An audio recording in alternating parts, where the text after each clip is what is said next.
Людмила Зайчикова һәр сайлауларда актив катнаша. Әлеге мөһим көндә аңа эш буенча башка шәһәрдә булырга туры килә. Шуңа да ул гариза бирү максатында күп функцияле үзәккә килгән.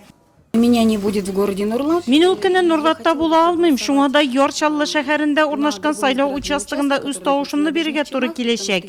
Мин һәр гражданин сайлауларда катнашырга тиеш дип уйлыйм. Чөнки ул безнең республикабызның киләчәге. Шуңа мин күп функцияле үзәккә гариза язарга килдем. Үткән сайлауларда күп функцияле үзәк аша 200 граждан гариза биреп мондый мөмкинлектән файдаланган. Всем ФЦ в Республике Татарстан. Республиканың барлык күп функцияле үзәкләрендә 24 июльдән гаризалар кабул ителә башлады.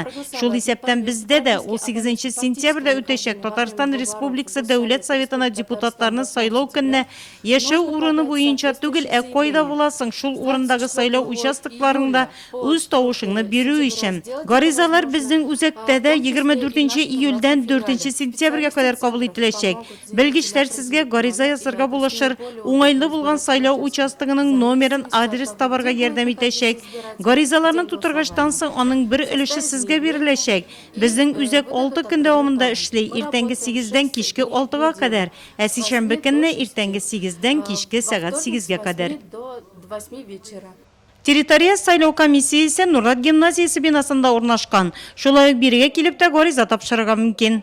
Вы прописаны в город Нурлате. Где вы хотите голосовать по месту нахождения 8 сентября? Где вы будете? В это время я буду в Азнакаево, поэтому мне, наверное, удобно будет там. Хорошо. Сейчас я вам найду ближайший уик, в котором вы можете проголосовать в городе Азнакаево.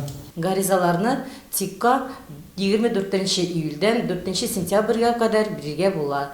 Участок сайлау комиссияләренә 28 августтан тотынып.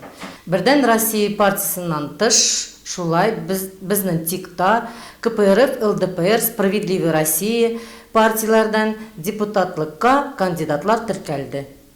Территория сайлау комиссиясенә һәр көнне иртәнге 8-дән кичке 5-кә кадәр мөрәҗәгать итәргә мөмкин. Гаризаларны сәгать 3-тән кичке 5-кә кадәр кабул итәләр.